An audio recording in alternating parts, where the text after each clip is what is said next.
We're going to get into supplements here.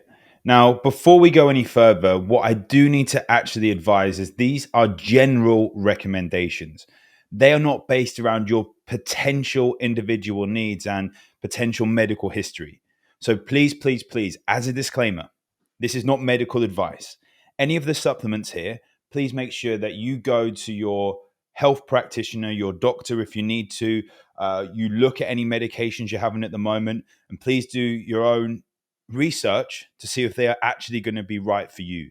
These are generalized recommendations. I cannot reiterate that enough. Now, supplements. They are there in order to supplement what we are already doing and what we have already been putting into place with your nutrition. And we need to make sure that they're going to be a good addition. We can't just chuck the supplements in if we haven't done that foundational work. It's essentially like we're trying to climb Mount Everest before we have acclimatized at base camp.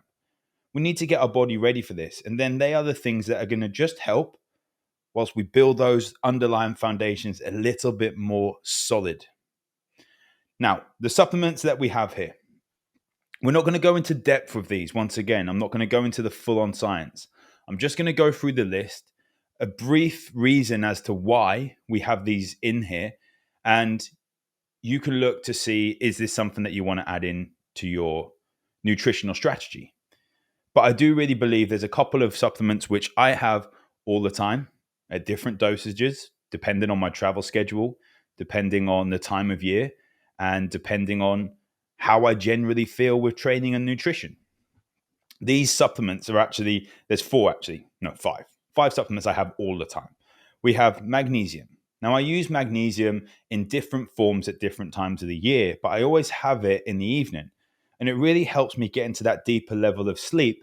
And it's been shown to be used in so many different processes within the body that it's, if I was going to say one supplement is for a lot of people to take, a lot of the Western population are deficient in magnesium. It's hard to say just one supplement, but magnesium would be that.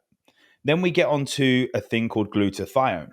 Now, this glutathione is a cellular level antioxidant, and it helps our cells regenerate, rejuvenate, and recover from the toxins that everyday life throws at it.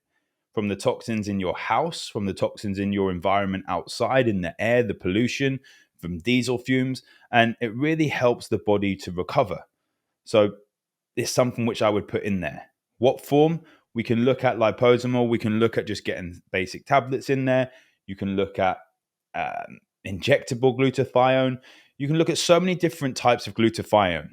And you have to do your research to see which one is going to be better for you. And again, speak to your practitioner to see which one that is. Hydration drops. Now, I mentioned in the hydration side of things that you can add a pinch of Himalayan rock salt into your water. Now, I always have my water here. It goes through a Berkey water filter. I've got some lemon in it, and I've got turmeric, one of the other supplements we're going to get to. And I've got my hydration drops in here. Every time I have water, I have two different types of hydration drops.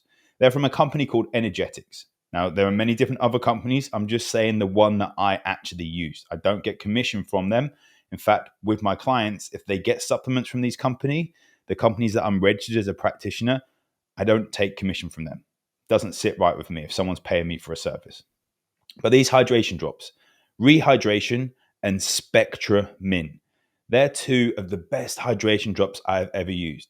And that is also going through a whole range of hydration drops when I was working with professional athletes. And at that time, I was having to deal with professional cyclists having to cycle in 45 degrees Celsius heat out in Doha. That was quite extreme. So we needed to make sure we had the right hydration drops there to help fuel your brain to get that hydration in there. Another one is vitamin D3 with added vitamin K2. Now, a lot of people see vitamin D, and we've heard a lot about it over the last few years, and we think it's a vitamin, which is what it says on the tin, but it's actually more of a hormone signaler that is going to help your immune system. So it's something really to bear in mind there. Then we have turmeric, and I've mentioned turmeric with regard to spices, but I always have turmeric drops just because it's anti-inflammatory, antioxidant properties. I think it's something we can add in to help us. And then we get into the more individual side of things. Protein powder. Now, if you are reacting to dairy or you're cutting dairy out, you're probably not going to want to go the whey protein route. I use Bulk Powder's vegan protein and their beef isolate. Again, many other brands, but I'm just saying the ones that I use. Now, I always find that the beef isolate does clump up a little bit. The vegan one is a bit more powdery. And I do add Truvia sweetener to it, some stevia based sweetener to help me just have a little bit of a sweet tooth. Two really powerful supplements which I use from a company called Apex Energetics. Now, these are two which I'm putting in there. In fact, there's three from Apex going to be in here in total. But if you need these, you do have to go through a practitioner. Some people in America have seen them on Amazon, which are highly, highly marked up, but you would have to go through a practitioner to get these. And they are Neuroflam, NeuroO2, and the third one is Brain E. So the first two, Neuroflam and NeuroO2, really good at helping your brain get rid of toxins, get rid of waste, and then helping the blood flow in order to get around the body and to get to the brain. And the Brain E is just high levels of that fatty acid that we said, DHA, to help your neurological support.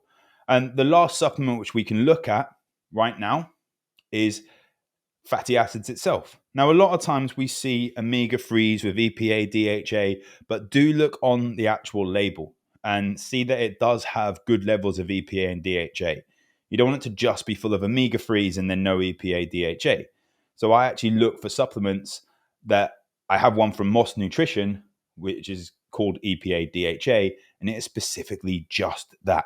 So we get good levels of these to support the other nutrients that are going on in our diet. So that list is magnesium, glutathione, good hydration drops, vitamin D3 and K2, turmeric, protein powder, Neuroflam, NeuroO2, Brain E, and EPA DHA. There are many more supplements in there. It's not to say these are the exhausted list of supplements you should add. There are absolutely more supplements in there. And a lot of people won't need all of these. It's not to say you need to take all of them. Do your research and once again, speak to your own practitioner to see which ones are going to be right for you.